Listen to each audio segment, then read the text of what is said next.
Andhra Pradesh today.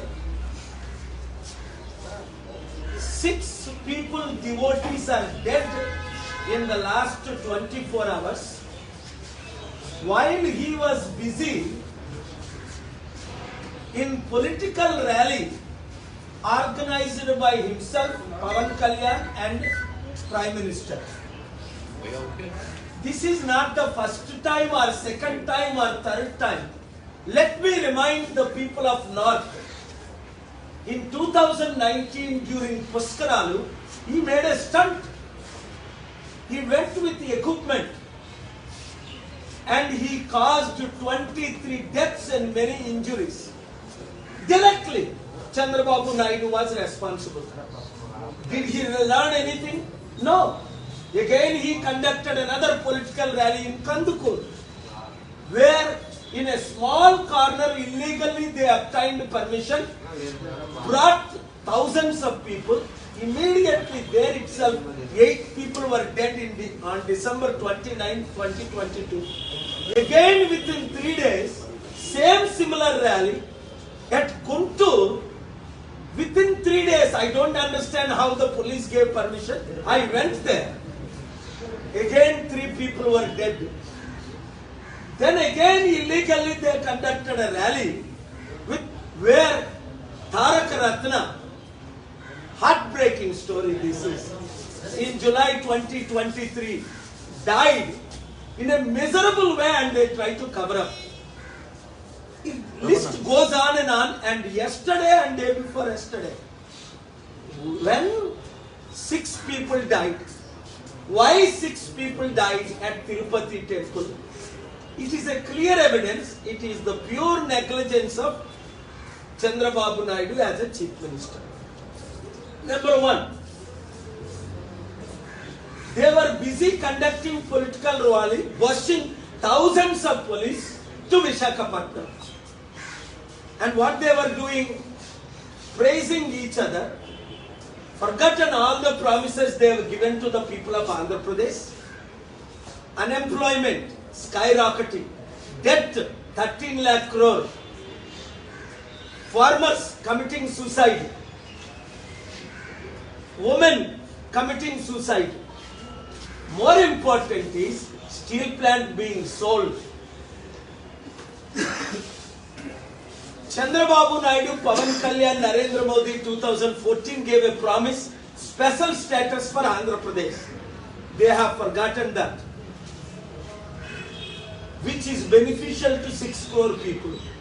Instead, they are not ashamed. Chandrababu Naidu, Pawan Kalyan are not ashamed, praising each other, forgetting people's promise.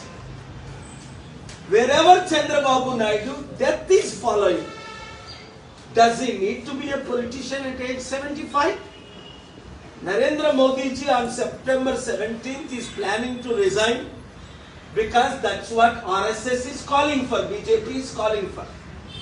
But Chandrababu Naidu is much older than Narendra Modi. When Supreme Court judges are not allowed after age 62 to 65, smartest people in India are IAS, IPS, IRS, IFS are not allowed after 62. Why these politician old guys should continue after 75? Are they not ashamed? Do they not understand? Chandrababu Naidu should resign and at least make history by making Yanamala Ramakrishnanu much younger than him as the chief minister candidate. Or for that reason, if he wants to make his own son, because KCR tried to make KTR, never happened, may never happen. Now, let Chandrababu Naidu decide from his party, but he should not continue. మొన్న రాత్రి మనం పెద్ద డ్రామాని చూసాం. చంద్రబాబు నాయుడు గారు తిరుపతి వెళ్ళి నిన్న పెద్ద stunt అక్కడ ఏంటి తప్పు జగన్మోహన్ రెడ్డి చేసినట్టు ముఖ్యమంత్రి చంద్రబాబు నాయుడు అని మర్చిపోయి పవన్ కళ్యాణ్ ఉప ముఖ్యమంత్రి అని ఆయన మర్చిపోయి తిరుపతి దేవస్థానంలో 1000 కోట్ల ఆదాయం ఉన్నప్పటికీ కనీసం కోట్ల రూపాయలు ఖర్చు పెట్టకుండా 6 డివోటీస్ అక్కడికక్కడ అక్కడ చనిపోవడం, అనేక మంది హాస్పిటల్లో చికిత్స పొందడం. ఈయనెళ్ళి ఆఫీసర్ మీరు ఎందుకు ఇక్కడ కూర్చున్నారు, మీరు ఎందుకు ఇక్కడ నిలబడ్డారు, మీరు ఎందుకు ఇక్కడ ఇలా చేశారు, టిటిడి చైర్మన్ బిఆర్ నాయుడు మీరు వెంటనే రిజైన్ చేయాలి అని చంద్రబాబు నాయుడు డిమాండ్ చేయడం మర్చిపోతున్నాడు.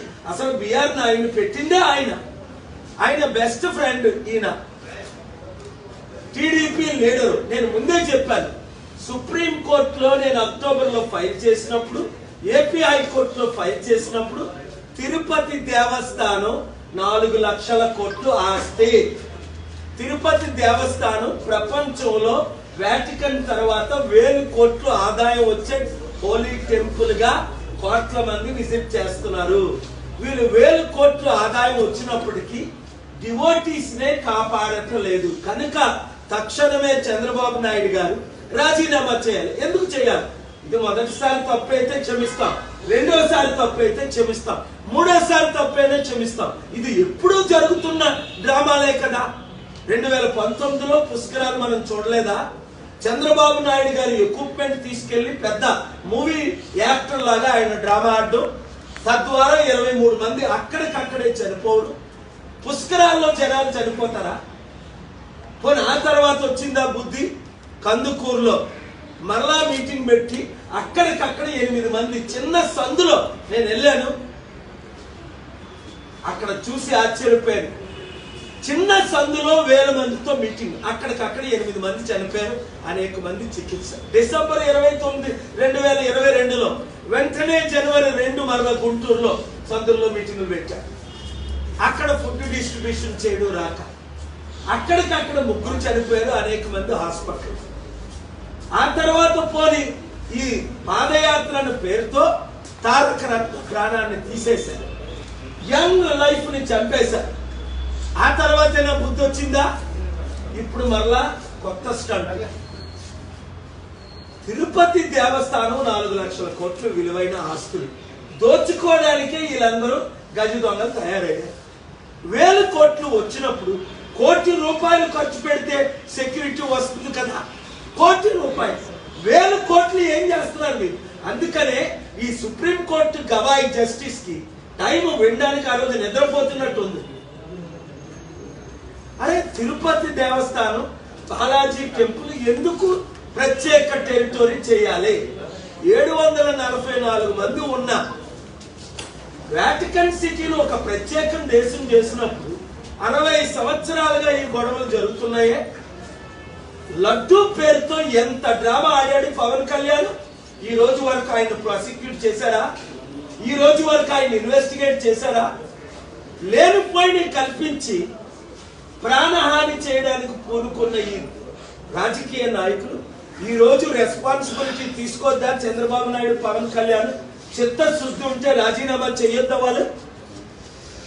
ఏది నిన్న కాక మొన్న 3 రోజుల క్రిందట కెనేడియన్ ప్రైమ్ మినిస్టర్ ఆయన ద్వారా దేశానికి చిన్న నష్టం జరిగిందని ఒక ప్రధానమంత్రిగా ఆయన రాజీనామా చేస్తున్నానని అనౌన్స్ చేసి రాజీనామా చేశారు. అది ఒక లీడర్ అంటే.